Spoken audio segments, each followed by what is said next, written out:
Hey everyone, Callum from Cagefront here. Welcome back to another video, and if you are new here, welcome to the channel. We have just had UFC Fight Night Brandon Moreno versus Amir Albazi go down in Canada, which we had Erin Blanchfield and obviously Brandon Moreno getting back on track to get to that title, and Canada impressing a lot more than last time, going 6-3 rather than going 2-7 at UFC 297 last time out. So in this video, I'm going to be recapping every single fight that we got to see on the card and also giving you a recap of all the best moments. So let's kick it off with the first fight of Jamey-Lyn Horth versus Ivana Petrovic. So this one was pretty sluggish to start off with, to be honest, and by the time we got to the third round, Petrovic was pretty gassed, and you could really honestly tell.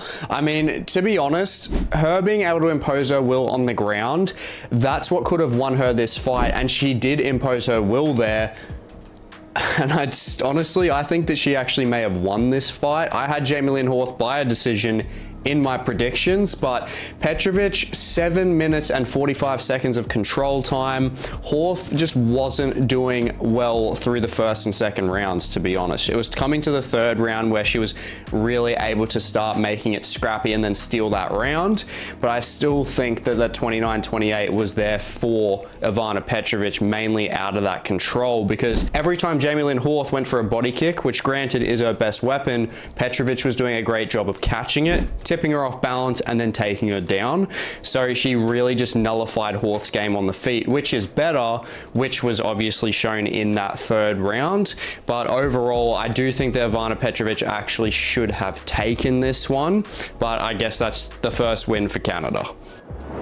Moving up the card to Chad Anheliger versus Cody Gibson. Now, I did say in the predictions that Gibson's just overall frame, size, his reach just would be too much for Anheliger, to be honest. Gibson's wrestling clinic in this fight just completely won him this fight. I mean, out-transitioned Anheliger everywhere. 12 minutes and 25 seconds of control time. Anheliger had absolutely no answers. I mean, the Gibson's frame and weight in top control, whilst also simultaneously being able to threaten with those long arms with the chokes, it's honestly, Anheliger just had nothing there. Gibson in the second round 10-8'd him, and Gibson was actually the first person to use the 12-6 elbow and actually split Anheliger open as well. So it really showed that that damage could actually be done pretty quickly with that rule change, which is great to see. But yeah, Anheliger, absolutely nothing for Cody Gibson here. I thought that this actually might have been a good time for Anheliger to retire, but overall, obviously, Cody Gibson's night without a doubt, even though it's in Canada. And yeah, I mean, you can't really get much more of a dominant performance there. I think it was a 30-26, was a 30-27 overall, but regardless, Cody Gibson absolutely dog walked him.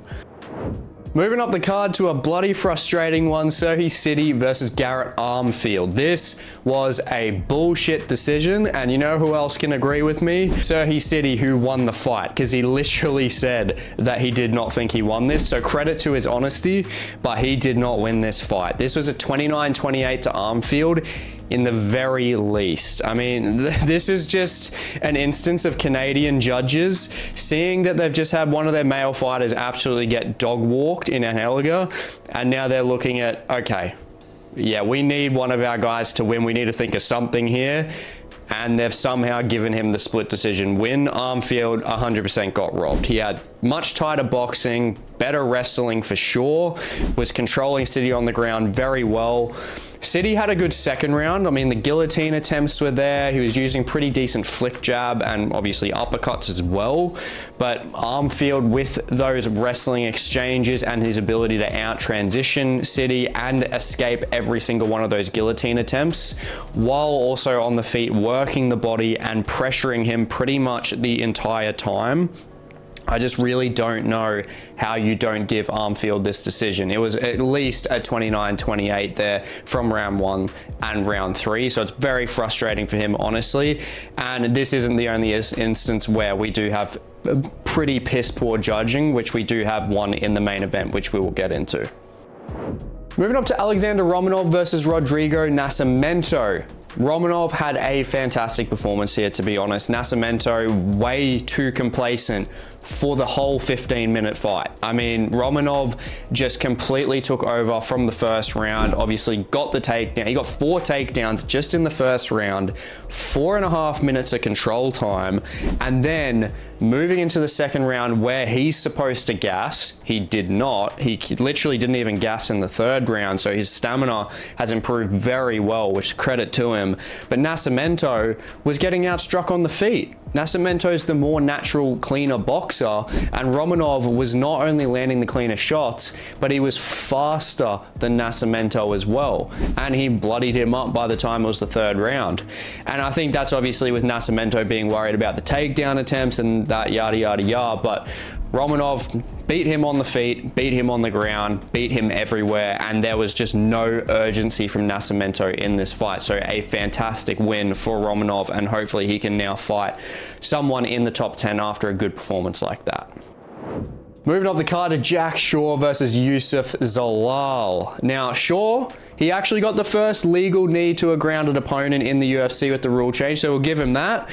But we're not really giving him anything else. I mean, there was some back and forth clinch exchanges at the start, but Zalal was the one to get it to the ground. I mean, everywhere but just past that point, Zalal just completely took this fight. I mean, going through the first round, he was just in control a lot more on the ground, was landing a couple better shots, and then when we go into the second round, timed that knee to perfection. There was absolutely no chance that Jack Shaw was going to survive even just in general, whether it was going to be a ground and pound or obviously getting the arm triangle finish for Youssef Zalal, which was paying $8.50 for Youssef via submission, which is pretty big money for a lot of people. So credit to whoever actually put that bet on.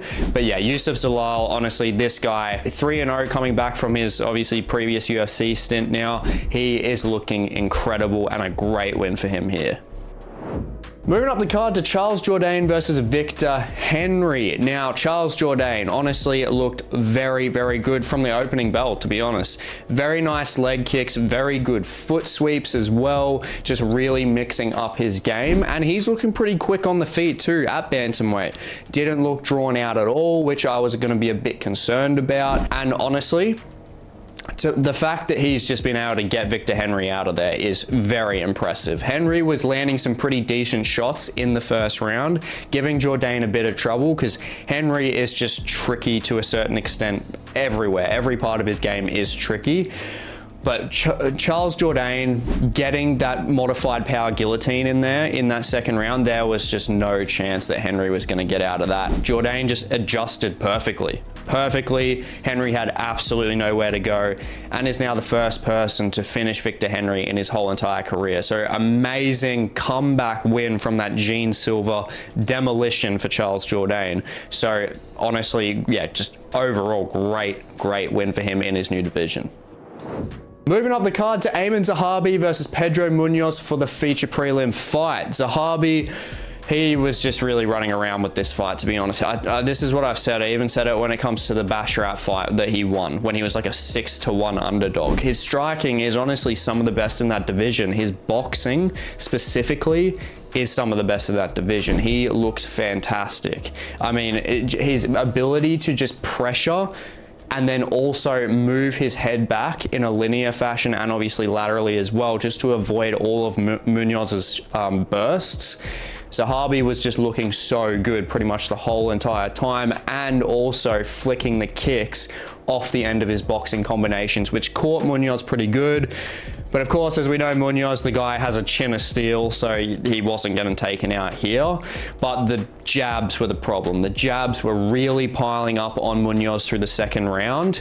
And also the straight behind it was just punishing Munhoz's left eye. I mean, it was just completely puffy. And we know Munhoz has got a lot of scar tissue. So realistically, against Munhoz, if you can outstrike him, use your jabs, use like your shorter combinations, like your 2-piece, maybe some 3-piece combinations, then get in, get out against someone like Munhoz that has like a lot of scar tissue. That is the best way to beat this guy, and that's exactly what Zahabi did. So he is looking fantastic. Now moving on to the main card, we have Mike Malott versus Trevin Giles. This Very slow start, honestly, not a very entertaining fight. And Mike Malott, even though he's won, he's honestly losing stock at the moment. And realistically, with the 29-28 through the first round, I'd be giving it to Giles in the first round. I mean, he was using the boxing a lot better than Malott. Malott was just not looking comfortable when it came to his hands, and Malott was looking very predictable with his kicks in that first round. I mean, there was barely any offense from him towards the head. You could tell he was just body, legs, the whole entire time. He landed barely any shots in that first round to the head. But in the second round, I will say Mike Malott was mixing it up a lot better. Through the second and the third, I mean, he just won those 2 rounds on activity pretty much, and then Giles won the first one on strike accuracy. But if you're Trevin Giles, you got to be kicking yourself here, because this was such a winnable fight for him. If he just got a bit more aggressive, I mean, he was just so passive. He was doing absolutely nothing in the second and third round. 34 strikes in the whole entire fight. Honestly, if Giles really pressured, I think he possibly could have knocked Malott out, to be honest. I just don't think Malott is looking that impressive at the moment, especially since obviously the Magny fight. So honestly, really got to kick it for Trevin Giles. Seriously, I mean, it's just a missed opportunity for him against Mike Malott, who is in Canada. That just puts stock on Giles's name, so a huge missed opportunity for him. And Malott, seriously, in his next fight, he's going to need a finish. Moving up the card to one that's way more exciting, Marc-Andre Barriault versus Dustin Stoltzfus. I had Barriault in this fight, forget it. His chin's completely gone now, honestly. There's just, going from Joe Pyfer to this and getting absolutely annihilated, like not just KO, just completely stiff slept. I mean, Stoltzfus had a perfect performance, got Barriault to the ground. Obviously, Barriault had a bit of a trip up, and then Stoltzfus took advantage of it and swept the leg out, and then obviously got the control there, had a submission attempt in there. Barriault did a fantastic job of actually being able to slip out and get out the back door and get up. But then he just stood there, planted his feet, and just started swinging. He did not move at all. And then, obviously, in that case, Stoltzfus was using the shorter, tighter hooks. Right hook, clean on the chin, absolutely slept his ass. So that, unfortunately, is another consecutive loss for Barriault when it comes to Canada as well, because he's lost to Chris Curtis at 297. So it is looking pretty rough for him. Moving up the card to Ariane De Silva versus Jasmine Jasudavicius. Now, I will say Jasmine did struggle a little bit at the start with obviously the boxing of Ariane, but she then just completely stole the entire fight back through the end of the first round, where she stole it back with the takedown and getting decent ground and pound on her. But then the second and third round, it was her game completely. De Silva just does not have the takedown defense there. She's got power in her hands, decent boxing, ground game pretty much non-existent, and Jasudavicius, she's a nightmare in that sense. That's why I had her winning. I had her by a decision, but credit to Jasudavicius for getting the Das choke. She's got an anaconda now. She's got a Das. Her chokes are very vicious now. She's getting, excuse the pun, but she's looking very just aggressive in terms of offensive threat to actually get the fights finished. And that's what the flyweight division needs. So there's so much stock now going on Jasmine. I mean, she 10-8'd in the second round. Pretty much, that's in my opinion. Ariane had absolutely nothing for her. And Jasudavicius in the third round, I mean, just beautiful transitions. And then she just cinched in the Das, laced the legs up so De Silva could not go anywhere, out-wrestled her easily. And ultimately, just credit to Jasmine, because she is literally spearheading Canadian MMA at this point, and she is in women's MMA. And with these finishes that she's getting, honestly, credit to her. She is easily one of my favorite female fighters in MMA at the moment with these kind of performances she's putting on. Moving up the card to KO Machado versus Brenson Ribeiro. Very boring fight, and not only a boring fight, the wrong person got the decision win here. KO Machado should have got the decision, should have got that prediction ticked off, but somehow, I don't know how, Ribeiro got the decision. Ribeiro in the first round was landing pretty clean shots and applied more pressure, so I think he won that round. But the second round, Machado was more active. He was using kicks very well. And Ribeiro, as I've said, fight after fight after fight, this guy is so easily telegraphed when it comes to his hands. He just throws like one or two strikes, like just straight strikes. He doesn't mix anything up at all. And when it comes to the third round as well, it was pretty much the exact same thing. There just wasn't any difference there. Machado was more active, landing just more volume overall. Ribeiro landed some decent shots, but Machado was just landing more shots overall that counted more than how much the effect had from Ribeiro's shots on his chin. So Machado should have got this one by a 29-28 decision, in all honesty. He is looking a lot better at light heavyweight, but he seriously needs to fix the complacency issues. That's why he's lost all these fights that he's lost so far. And once he fixes that and really starts having that urgency, really starts getting aggressive, then I think he's gonna find some success. Moving up to the co-main event, Erin Blanchfield versus Rose Namajunas. Now, Rose definitely took the early parts of this fight, without a doubt. She was giving Erin a lot of trouble with her distance management, teeing off with the jab, using the outside leg kicks to obviously really try and make sure that Erin wasn't going to be able to shoot on her quickly, which for Rose, I think is the perfect game plan. If she could just stick that out and really stuff all the takedowns for the whole 5 rounds, I would say that's a perfect performance from her stylistically. Because Erin as well on the feet, she just struggles really badly to move her head off the center line, and that's where Rose was just flinging the 1, 2, and also the 4 very, very well, getting that hook around Blanchfield's guard, and obviously she didn't really have to maneuver much because Erin's head was just literally staying there. So the first and second round, definitely hers. I mean, Rose even reversed the body lock attempt, which was the most impressive thing.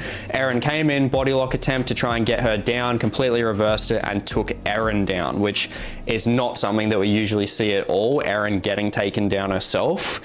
And then the third round, I would obviously give it to Erin because she reversed Rose's takedown attempt and then got control for pretty much over half of the round. Now the fifth round after the fourth, the fifth round, obviously Erin dominated that round. She pretty much had control the entire time. Rose looked like she was getting a bit too tired. So the fourth was the swing. The fourth was the swing, and honestly, I had Rose by decision, but I'm not mad at this at all because it was so tight. You can either argue Rose with like the effectiveness of her striking, or Erin with the volume outstriking her. So it just depends on how much impact you believe that Rose actually had, or with Erin with the volume overall. And I can see that Rose's shots didn't have enough impact against Erin, who had just more volume overall. So I can see this by a 48-47. Definitely a complete razor close fight, but Erin's cardio, that's the credit here, honestly. Her cardio and just her ability to keep moving forward, even though she's getting hit in that head that's not moving. I mean, her cardio did not wane the entire time for that whole 25 minutes. She is looking very good. And honestly, once she tightens up that striking, which she's got all the time in the world to do, she's 25 years old, she is going to be, honestly, I do believe that she will be a champion at some point. She's just got so much time left, and she is the most dangerous ground game fighter in that division.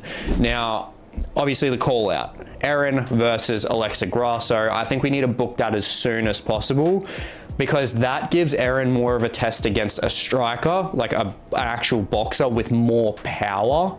And then that also gives Alexa the chance to redeem herself with a ground game test, obviously after Shevchenko's just 50-45 to her. So Alexa needs that redemption, and it gives Erin that opportunity on the feet. So definitely make that fight happen. Moving on to the main event, Brandon Moreno versus Amir Albazi. Thank you, Brandon Moreno. This guy, honestly, I'm so happy because this is one of the fight outcomes that we needed to see in my 5 outcomes we need to see before 2025 video, which I'll leave in the description. But Brandon Moreno, this guy taking that 9 months off, looked fantastic. It looked super necessary. He was just in flow state in this fight.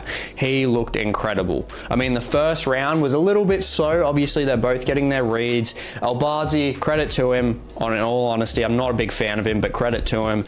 He's obviously had heart surgery, which is, his heart rate was at like 239 beats per minute, which I had no idea about, which I don't know how you're not like dead if that's consistent. That is ridiculous, especially with someone at his size. And also he had his neck surgery. So there's a lot to come back for Amir Albazi, and obviously facing a former champion who literally fought 4 times against Figueiredo. You got to give credit to him there, to be fair, but Brandon Moreno, looking at him, it's his night, obviously. He just dominated pretty much everywhere. I mean, wobbled Albazi in the second round with a nice head kick, and then honestly, just the way he was able to mix up the striking through every single round. In the second round as well, when he got taken down, Moreno was just able to scoot all the way back and get back up. And yeah, his boxing just so clean, 3 to 4 piece combinations in there, consistently moving his head. He was just in flow state. That's all we can say. 50-45, clear as day. Fantastic win from Brandon Moreno. A fan favorite, finally getting to have a dub. A lot of people are really down bad right now after Max Holloway, of course. So it's really good seeing Brandon Moreno getting to shine. Now for Moreno, I think that he is someone that's going to have to be fighting either the loser of Pantoja and Asakura, or possibly, which I know the fans are not going to be mad at, a rematch against Kai Kara-France after Kai's just done what he did to Steve Erceg. I think that could possibly be the fight to make, but regardless, and a fantastic end to obviously UFC Fight Night Edmonton.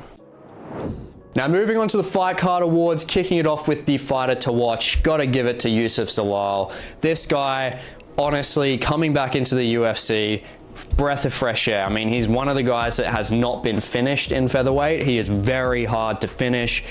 Ilia Topuria could not even finish this guy with clean shots and good submission attempts as well. Zalal is just a Tasmanian devil who is getting better and better and better every single time. And he is a great African, just standout fighter that is needed in the UFC at the moment, because there are not too many that are doing incredibly well at the moment. And Youssef Zalal coming out of Morocco, I think that this is just a great spearhead for the country to have. And honestly, yeah, he's just looking very well rounded. His submission game is good, obviously, as we know, and his hands are getting more and more powerful. So I'm very keen to see more of this guy moving forward. Now, finish of the night, gotta give it to Dustin Stoltzfus. I mean, perfect performance. Got Marc-Andre Barriero down, completely took away that weapon of his, which is the power from the boxing, getting him down. When they get back up, Stoltzfus was the one that was more calm and composed, gets that tight hook and absolutely annihilates Barriero in his home country. Stoltzfus, honestly, looking fantastic from this performance, and I actually am keen to see him again, even though he has had a bit of a topsy-turvy UFC career. But if he is having performances like this, without a doubt, I'm keen to see him again. Now moving on to the most notable moments of the card, kicking it off with third place, I've got to give it to just the Charles Jourdain performance, in line with Victor Henry actually getting finished, because Victor Henry has not been finished in 31 fights. That is seriously impressive, and you can tell why. If you look through his past performances, he's a guy that is just quite defensively sound, pretty much absolutely everywhere. And the fact that Charles Jourdain is coming off a Gene Silva annihilation loss, moving down in weight class, which can test his cardio and test his chin negatively, eat shots against Victor Henry, and his stamina doesn't wane at all, and then also is the one to actually be able to finish Victor Henry with a beautiful modified power guillotine. I mean, just a fantastic performance from him. And on to the second most notable moment of the card. It's not specifically a moment, but it's just Jasmine Jasudavicius in Canada at the moment. She is spearheading Canada as a women's MMA fighter. She is getting the finishes that Mike Malott is not at the moment. She is obviously the last Canadian on the card technically. So she realistically is pretty much the